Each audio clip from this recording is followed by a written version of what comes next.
Well, come on. We'll play nice. As long as we Yeah, play why nice. not? Why not? You know these Boston crews.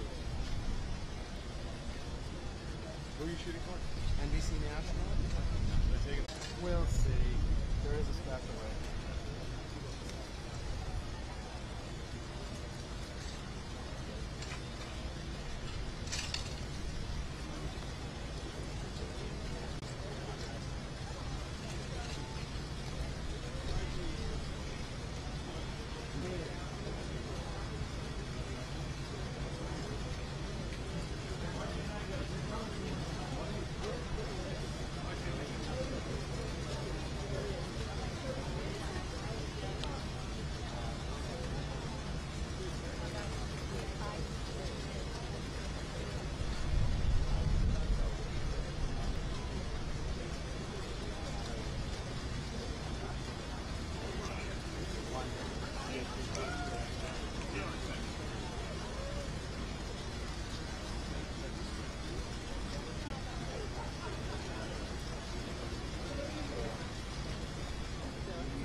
Okay, cool. All right. Oh, I'm so sorry. This one. It's all right. We should Knock be. it out of your hand. We should be good. I think so too. I won't be next to you this time. That's sweet.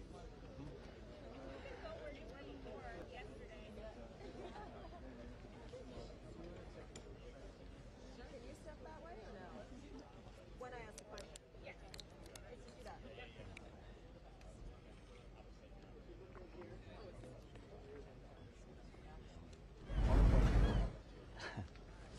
I got you. No, that's great actually. Yeah, that's better. And everyone is promised me no experience. Yeah, I was going to say right here, I'm good. So, like yesterday, the one is going out in 20 seconds, and the day after, I'll Yeah, Jay Blackman again.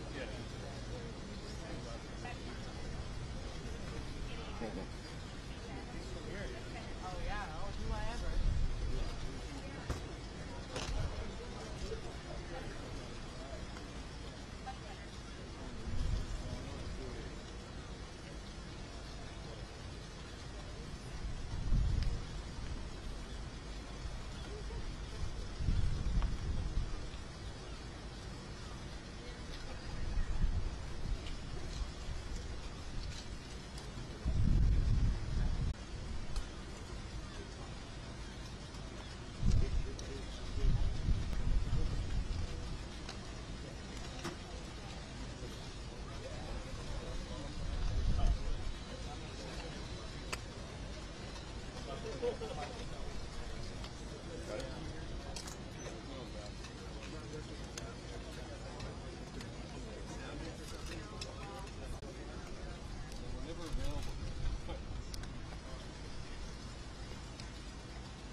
Then just stand on the other side of this guy with the news hub. Yes. Just stand on the other side of this guy with the news hub t-shirt. I know it's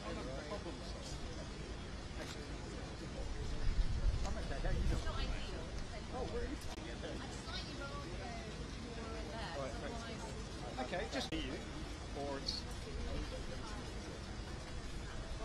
I think you're going to be right in the way. There you go, Jonathan. Comfort is key. Thank you, John Henning.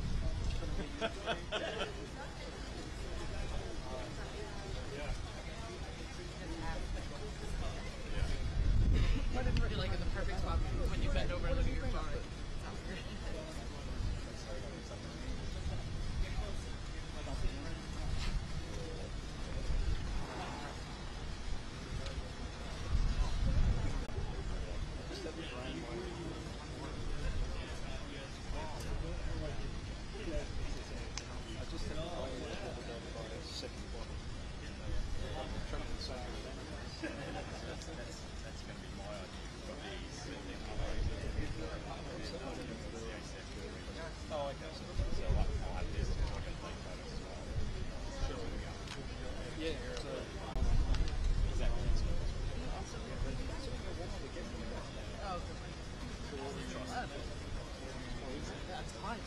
Just over by that restaurant over there that we're doing, there's like 3 reporters and BBC reporters. They keep kind of like circulating a little bit.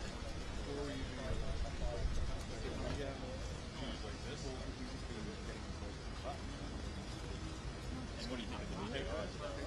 So far, they have not kept me down. There's You just didn't left on the video. Yeah, keep it like that. Keeping nautical.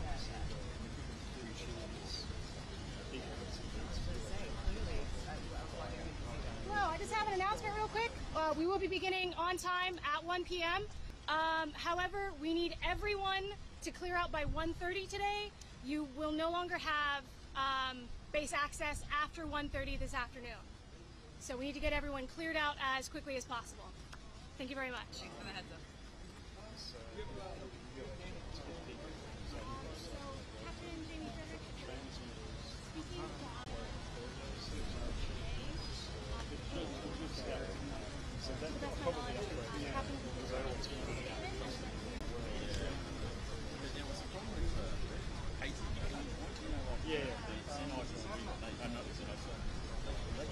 Darla. So a company called Submersible came up with applied for the patent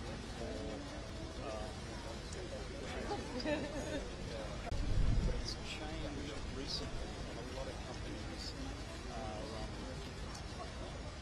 making specific US. Oh, I'm not worried at all. I'm just here to make sure the shot stays In my life.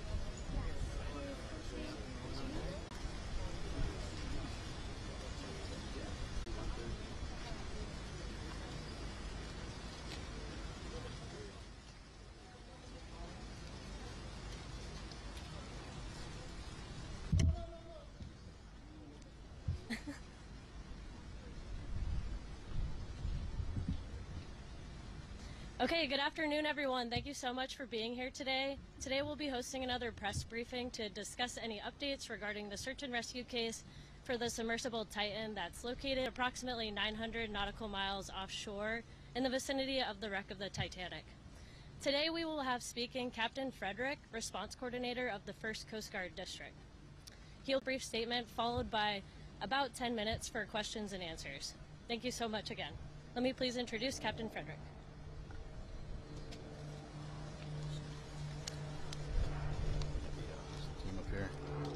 Coast Guard District, and I'll provide an update on our ongoing search efforts for the Titan submarine. Behind me, or beside me I should say, you'll see several subject matter experts from the professionals working around the clock on this complex response effort. We understand this is an extremely difficult time for the families of the missing crew members aboard the Titan, and our thoughts go out to them and the crew. The Unified Command team is working tirelessly to bring all available assets and expertise to bear as quickly as possible in response to this complex operation. And we remain in close contact with the family members and the crew to ensure they are fully aware of our current and future search efforts. Finally, we have been in close contact with the British and French as a critical member of our team. Additionally, a team of highly trained French ROV operators and significant response capabilities since the beginning of our efforts. Again, this is an incredibly complex search operation requiring both surface and subsurface elements, and our unified approach is critical. The location of the search, 900 miles east of Cape Cod, 400 miles southeast of St. John's, makes it exceptionally difficult to mobilize large amounts of equipment quickly. In spite of those, we currently have 5 surface assets searching for the Titan, and we expect 10 total surface assets to search in the next 24 to 48 hours. There are 2 ROVs actively searching, and several more are en route and will arrive by tomorrow morning. We've received incredible support with aviation assets from our Coast Guard Air Station in Elizabeth City, the Air National Guard, and Canadian Armed Forces. Today there are 2 back-to-back P3 flights. One is ongoing now as I speak, totaling 14 hours of continuous on-scene coverage, and 2 C-130 flights, also one ongoing now throughout the day and into the evening. Although the ROV searches have yielded negative results, they continue. Additionally, the data from the P3 aircraft has been shared with our U.S. Navy experts for further analysis, which will be considered in future search plans. The surface search is now approximately 2 times the size of Connecticut, and the subsurface search is up to 2.5 miles deep, exponentially expanding the size of the search area. We also have to factor in the ever-changing weather conditions, currents, and sea states that expand the search area every hour. There is an enormous complexity associated with this case due to the location being so far offshore, and the coordination between multiple agencies and nations.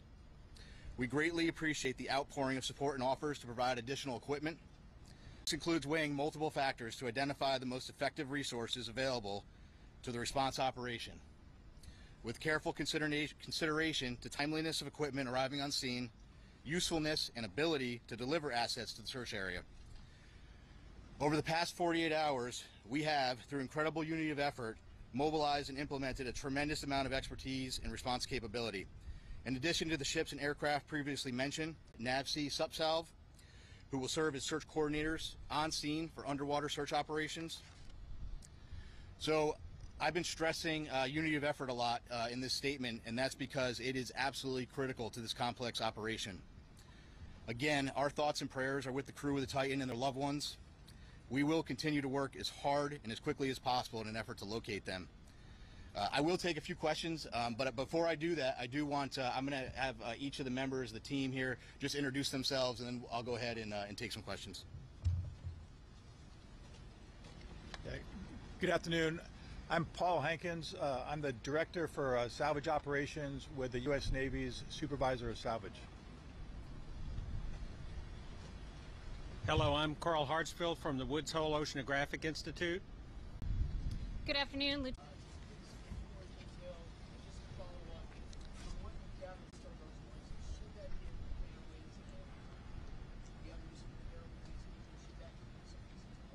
So a couple things. One, I think when you're in the middle of a search and rescue case, you always have hope. That's why we're doing what we do. With respect to the noises specifically, we don't, they're up there, that's why they're doing what they're doing. That's why they put sonar buoys in the water. The good news is, what I can tell you is we're searching in the area where the noises were detected, and we'll continue to do so. And we hope that when we're able to get additional ROVs, which will be there in the morning, the intent will be to continue to search in those areas where the noises were detected, and if they're continuing to be detected, and then put additional ROVs down in the last mission where the search was originally taking place. Yeah, these noises were coming at regular 30-minute intervals reported. I hadn't heard 30-minute intervals. So here's what I can tell you. I am not a trained ear for underwater aquatics. That's why we have a team of experts that are analyzing that data. That data was sent immediately to the Navy last night, and it was analyzed overnight. They're still looking at it, but I can tell you that it's inconclusive. But again, I think the important piece is we're searching in the area where the noises were detected. Captain, you didn't talk about a timeline. Can you talk about what's going on in conjunction with the teams that are there? It's a timeline in what respect? How much oxygen they have left on? Oh, okay. So, well, in terms of, so we talked about the oxygen number. I think you're all tracking the oxygen number. I think there's an important point with that, though. The oxygen, that's just one piece of data, right? There are a lot of pieces of data that we need to consider, and you know, we're continuously looking at that, and we'll continuously you know, do that throughout the search. But that's not the only thing that's important, right? And right now our efforts are solely focused on the search. That certainly is a dialogue that's happening, but we're focused on searching at this point. Oh, this is a search and rescue mission, 100%. We are smack dab in the middle of search and rescue, and we'll continue to put each ROV brings different capability. The ROVs that are doing today, yesterday, one of the aircraft did see an object. I will tell you this: in search and rescue missions, when aircraft are flying continuously, there is stuff out in the ocean that is floating. We went back, we looked at it. It wasn't. We didn't determine it to be debris. We don't think it correlates with the case, and it is not uncommon at all during an active search to see things, and then we go and look at them. So.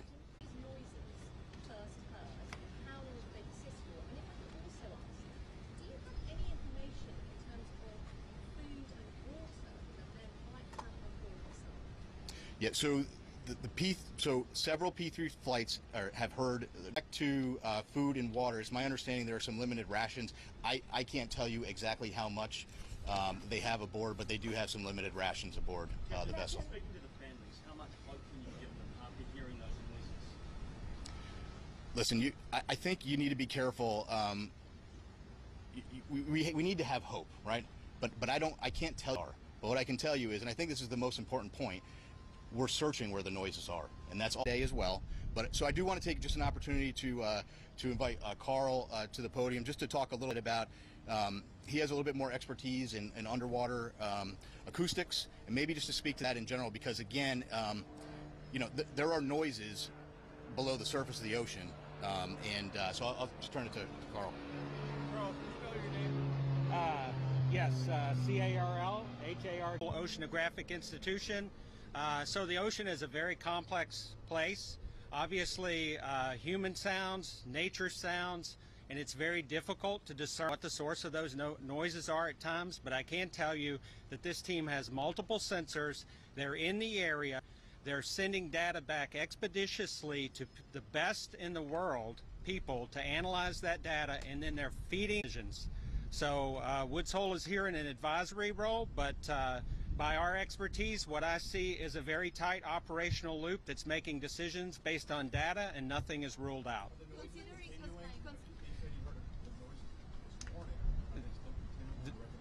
There have been multiple reports of noises, and every one of those noises is being analyzed, tracked, looked for patterns, and reported upon. Well, you know, the noises, again, very complex in the ocean. You have to be an acoustic analysis, and you have to have context. They're trying to put all the pieces together.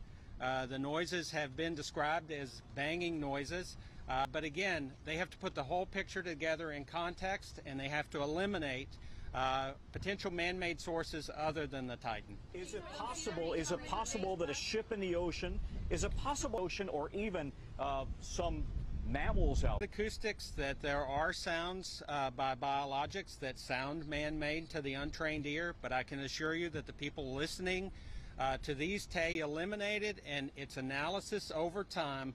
Plus, as the captain said, the team is do the analysis, look for different patterns, and search in the right area. You're doing you know, the best you possibly can do with the best people on the case. And Captain, Captain, apparently there was a deep ocean salvage system. Is he speaking about? You know the system. What's the system that you're talking about? It's called a Flyaway Deep Ocean Salvage System. That's just a hydraulic. Yeah. A crane. Yeah. So that's what I thought. So that's a piece of equipment. It's a crane piece of equipment. There are a lot of pieces of equipment flowing in through St. John's right now. One thing I did want to mention, I think it's important. Some of the ROV capability that's arriving soon is really great, incredible capability. One thing I want to point out is that French team that's coming in to serve aboard with their equipment aboard. How many days passed? Are you still optimistic that you're gonna find them? So, how many days? Is it just how many days, or so? How many days? we have to remain optimistic and hopeful when you're in a search and rescue case. So we're right in the middle of the search and rescue case. I don't want to get into a discussion about when that would end with respect to this case. What I will tell you, though, I'm happy to explain to you kind of how that process were to work. Rescue cases on a daily basis, and sometimes we don't find what we're looking for, and you have to carefully consider, and there are a lot of factors you consider. And then after you consider all of those factors, sometimes you're in a position where you have to make a tough decision. We're not there yet. But if we continue to search, potentially we could be at that point. But again, we're not, and that's a discussion that we will have family long before I'm going to discuss that here publicly. What would the rescue operation look like? What would the rescue operation look like? I'm sorry, ma'am. Yeah, so I can't put a number on. I'm going to put a percent. I don't have a percentage number. What I would tell you is that is just one data point, and there are more data points than that we have to look at. So right now we continue to search, and we'll have that later.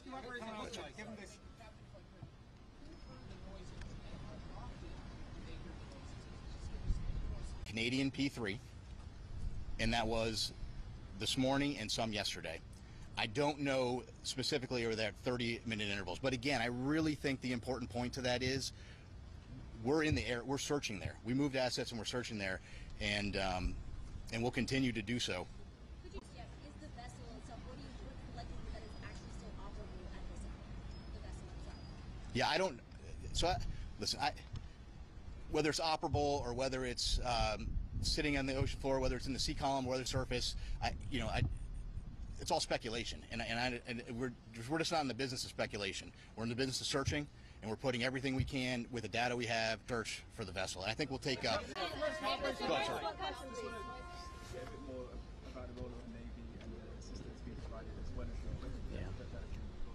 Yeah. So we asked for some additional subsurface support, and we got that through the Navy.